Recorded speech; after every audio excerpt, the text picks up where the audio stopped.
Salut les amis, aujourd'hui je vais parler de la chirurgie de remplacement de valve cardiaque en Inde. Donc, je vais diviser cela en 9 sujets. Les sujets que je vais aborder aujourd'hui sont: qu'est-ce qu'une valve cardiaque? Et quels sont les types de valves dans notre cœur? Quels sont les symptômes d'une maladie de la valve?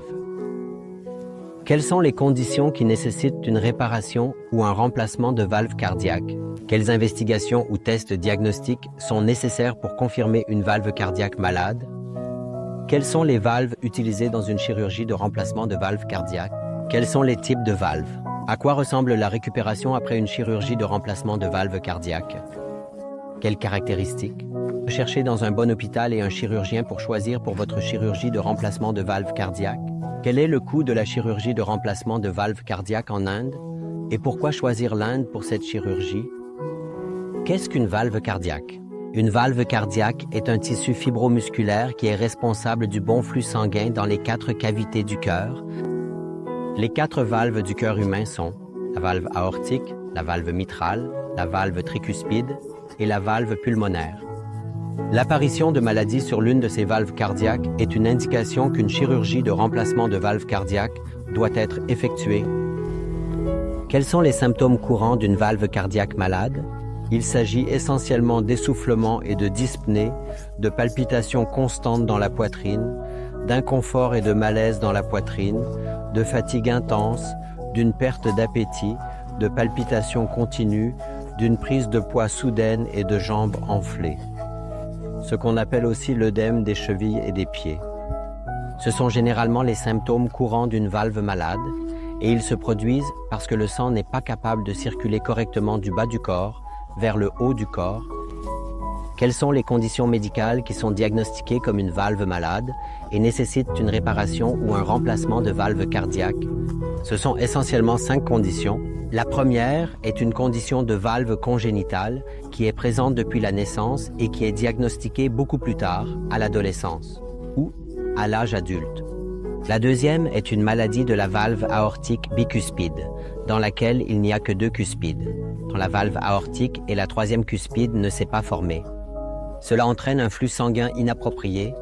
La 3e est l'endocardite infectieuse, dans laquelle les bactéries pénètrent dans la circulation sanguine et attaquent divers organes du corps, en particulier le cœur.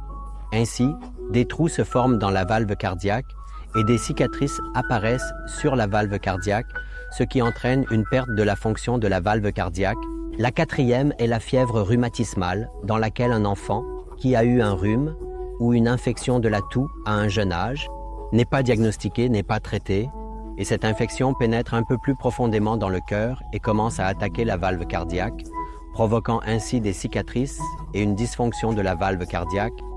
La 5e est généralement une condition de valve cardiaque acquise, également appelée valve acquise, une maladie qui survient à la suite d'une infection de toute nature pourrait être virale. Donc, ce sont les 5 conditions principales qui peuvent mener à ce qui est classé comme des maladies des valves cardiaques et nécessitent une réparation ou un remplacement de valve cardiaque. Quels sont les types de valves utilisés pour la chirurgie de remplacement de valve cardiaque? En gros, il y a 2 types. La première est la valve métallique ou la valve mécanique, généralement utilisée pour les patients plus jeunes, et le patient doit suivre un traitement anticoagulant à vie. La deuxième est la valve tissulaire, qui est prélevée sur des animaux, également appelée valve bioprothétique. Elles sont utilisées pour les patients âgés et ont une durée de vie plus courte.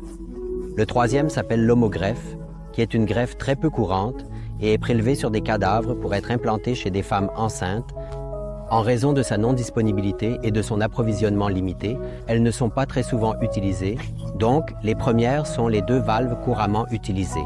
Dans la chirurgie courante, quelles sont les investigations nécessaires pour confirmer une maladie des valves cardiaques? Cela inclurait une évaluation complète et approfondie par votre cardiologue, une échocardiographie transœsophagienne, une scintigraphie au radionucléide, un angiogramme ou une angiographie, et, dans certains cas spéciaux, une IRM cardiaque pourrait également être nécessaire. Donc, il est très important de confirmer le diagnostic d'une valve cardiaque malade. À quoi ressemble la récupération après une chirurgie de remplacement de valve cardiaque? En gros, le patient est en soins intensifs après la chirurgie pendant environ 2 jours, puis il est transféré dans une chambre normale. Le régime alimentaire habituel est commencé après 3 ou 4 jours. Ensuite, le patient est autorisé à marcher et à se déplacer. Les activités de routine prennent environ 1 semaine et le patient est ensuite libéré après 8 à 9 jours. La récupération progressive prend environ 3 semaines de plus et les patients ont une très bonne qualité de vie et des symptômes réduits après la chirurgie de la valve cardiaque. Comment choisissez-vous votre chirurgien et votre hôpital pour la chirurgie de remplacement de valve cardiaque? Lors de la sélection d'un chirurgien, regardez l'expérience du chirurgien, son expertise et quelles sont ses qualifications antérieures. Si vous avez une référence de l'un des patients précédents, cela serait vraiment utile. Vérifiez combien de chirurgies le chirurgien a réalisé pour des procédures similaires. Lors de la sélection d'un hôpital, vérifiez la réputation de la marque de l'hôpital, quelle est l'infrastructure, quel est le système de soutien et à quel point le personnel paramédical est-il bien formé pour gérer de telles conditions. Je voudrais à nouveau attirer l'attention sur l'importance de vérifier l'anesthésiste, car ils sont très importants pour les chirurgies cardiaques. Quel est le coût de la chirurgie de remplacement de valve cardiaque en Inde? Le coût d'une chirurgie de remplacement de valve unique variera de 7 000 à 12 000 $. Le coût est essentiellement déterminé par 5 facteurs importants, à savoir le type de mur utilisé, type de pièce que vous choisissez de sélectionner et dans laquelle vous séjournerez, l'expertise et l'ancienneté du chirurgien, quelle est la réputation de la marque de l'hôpital, et quelle est la condition médicale générale du patient pour commencer, et quelles sont les politiques de tarification de l'hôpital. Ce sont les 5 à 6 facteurs importants qui détermineront le coût de votre chirurgie de remplacement de valve cardiaque en Inde. Pourquoi choisir l'Inde pour votre chirurgie cardiaque? Il y a de nombreuses raisons de choisir l'Inde, mais certaines des principales raisons sont que nous avons un excellent groupe de chirurgiens et de médecins, des hôpitaux avec une infrastructure excellente, des machines de pointe, un très bon soin paramédical disponible, des prix très compétitifs proposés par les hôpitaux et un excellent soutien logistique disponible pour les patients. Voici quelques-unes des 5 principales raisons pour lesquelles je dirais de choisir l'Inde pour votre chirurgie cardiaque. J'espère que vous êtes satisfait des informations que nous vous avons fournies concernant la chirurgie de remplacement de valve cardiaque. Si vous ou l'un de vos proches ou de vos parents recherchez une chirurgie cardiaque en Inde, n'hésitez pas à les mettre en contact avec nous. Nous avons une expertise et une expérience dans le traitement de près de 2500 patients cardiaques au cours des 20 dernières années et nous serons très heureux de vous aider. Merci.